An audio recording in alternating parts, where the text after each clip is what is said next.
Hey everyone, welcome to my first seed video. Springtime, start planting the seeds.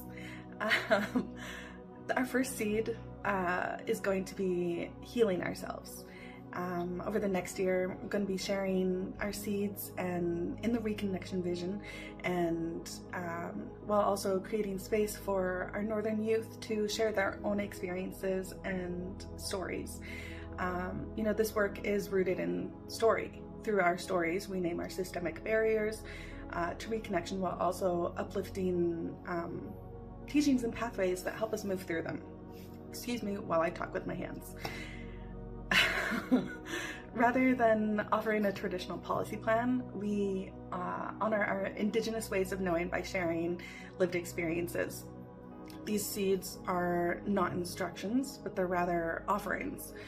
They represent many different paths of reconnection that each of us is responsible for defining in our own lives. When I first started this journey with Reconnection Vision, I acknowledged that after my grandma passed, I didn't heal properly.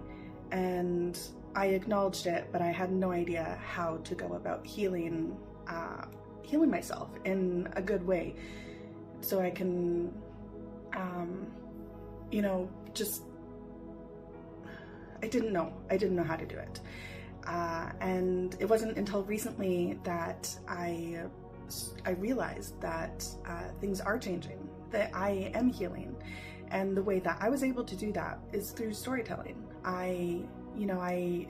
If you are on our social medias, then you've seen my video recently with CBC where I talk about beading and Atsuaku and my grandma and activism and artivism, and I through this video I've been able to do storytelling, talk about my grandma and talk about her, talk about my family in such a good way that it was healing, and I can feel like this shift in my life, and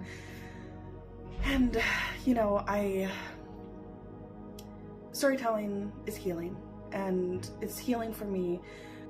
In my video with CBC, when I did the filming, I remember standing on that hill, and after I did the filming and was on the phone with my grandma, I looked down the hill and there's an eagle sitting down there, and the way the sun was shining with the snow falling, it was like so beautiful and magical. And in that moment I knew that my grandma was with me, and she was listening to me and listening to my stories and listening to me talk to her on the phone. And I've learned that healing doesn't have to happen alone. We share our stories and we create space for others to heal, and that's one beautiful thing that I've been loving about making these videos, writing all these blogs, is people relate to it, and that is so beautiful. And if there's any way that I can help people